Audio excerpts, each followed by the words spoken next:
Good morning. I am Jim Elizondo from Real World Ranch, where our goal is to help you maximize your productivity at low cost now and in the following years. Today, I am going to talk to you about the importance of keeping your livestock in good body condition and preferably all the time. Why is it so important to maintain our livestock in good body condition? Number one, the immune system requires fat for optimal functioning. An animal with good body condition will be able to defend itself against parasites and diseases better than a thin or skinny animal. Two, a cow, lamb, or goat in good body condition will be more fertile than a thin or skinny one. Why? Because fat is necessary for the production of estrogen, which is the female hormone, and estrogen is necessary for the estrous cycle and ovulation to occur. Without ovulation, there is no egg, and without an egg, there is simply no offspring. In addition, it has been shown that the body condition at the moment of calving in cows determines the percentage of reconception. Three, a fat animal will be easy to sell in a drought situation, while a skinny animal will be paid at a very low price per pound in addition to weighing much less. Four, in times of food shortage, cows, sheep, goats that have a higher percentage of fat in their body will be able to survive much better than those that are thin or skinny. Five, perception.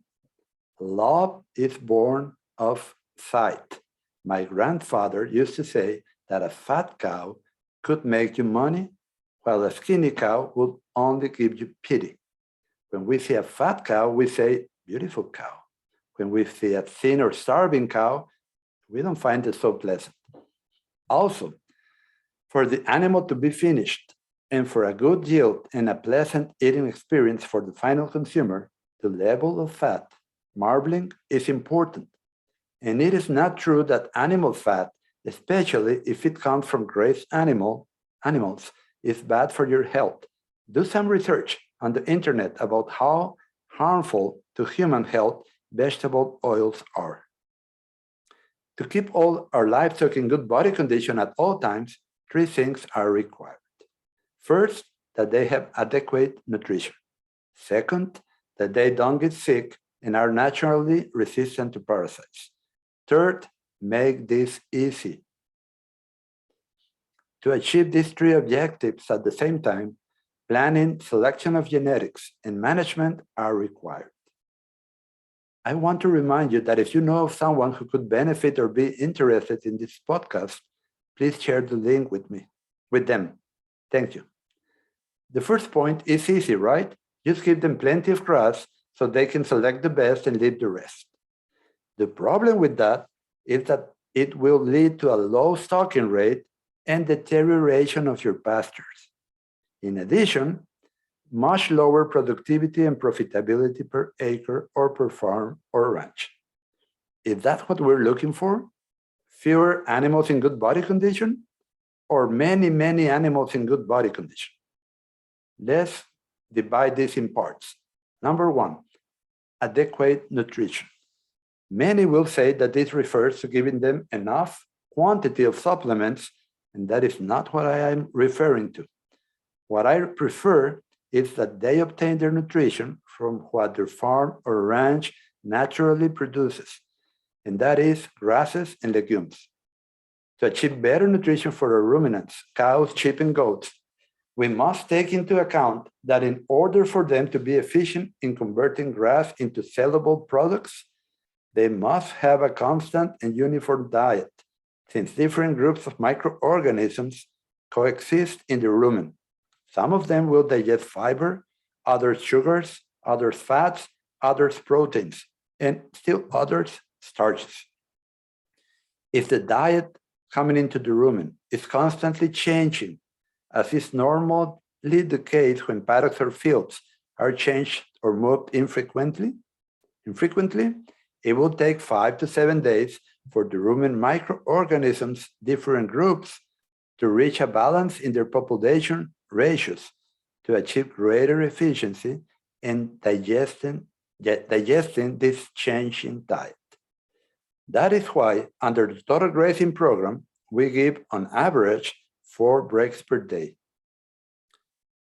This can also be achieved with 1 move or break per day, with a little less efficiency. But longer stays bring problems of lower conversion efficiency and lower body condition in our cattle. Those of you who have taken my course on the Total Grazing Program online course already know this and what to do to achieve it. Another important point in management is that the livestock have a good gut feel at the end of the day. 2, we need that they are naturally disease resistant. Some may say that's what vaccines, insecticides, and antibiotics are for, right?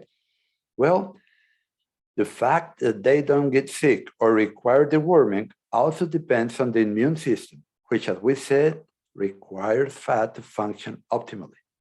Many times we deworm all our livestock, all of them, but not all of them need it.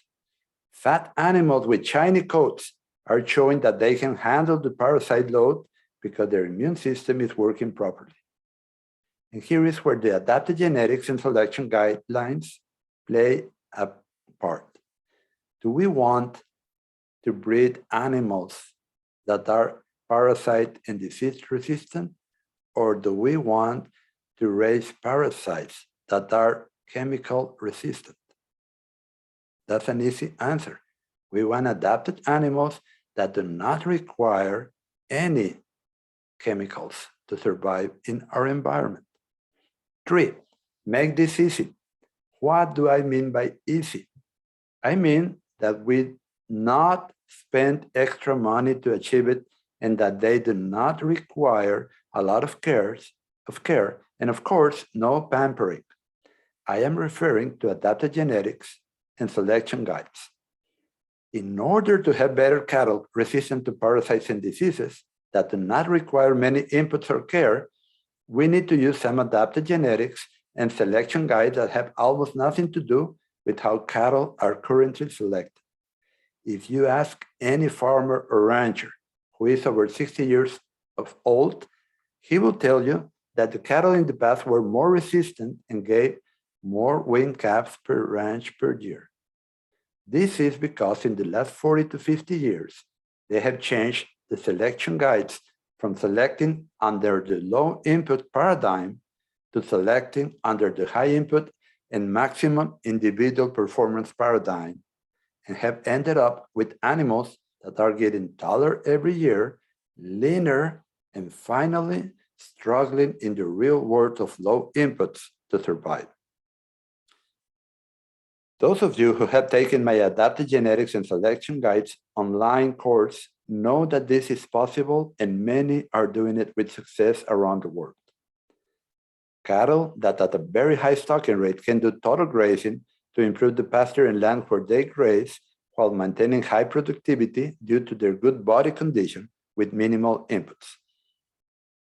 So we see that in order to have livestock in good body condition at a high to very high stocking rate, without overgrazing, good grazing management, the total grazing program, adapted genetics, and selection guides are required to reach success.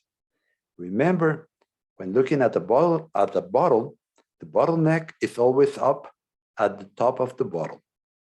It is up to us, each one of us, to achieve success and balance between our cattle, our livestock, our pasture, and our economic needs for our family.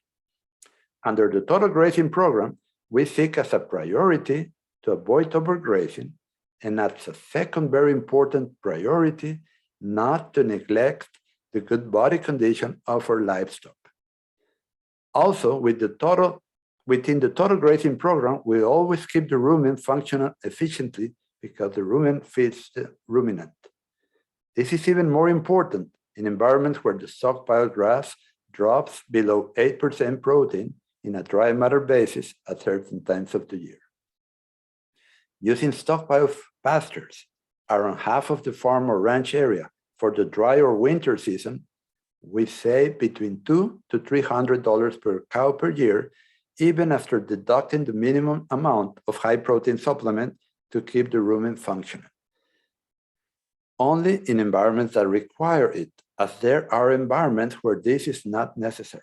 For example, in high-quality, cool-season grasses or seed tree forages, such as fescue, orchard grass, annual and perennial ryegrass, and others.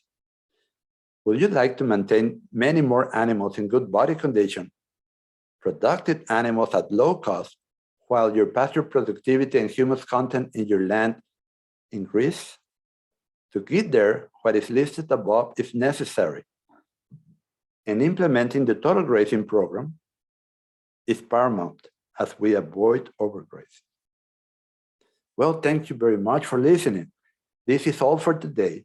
If you're interested in knowing more about the total grazing program to increase your productivity at a low cost, I invite you to subscribe to my podcast on Spotify, iTunes, or YouTube. Also, do not forget to subscribe to my weekly email in www.rwranching.com. See you the next time.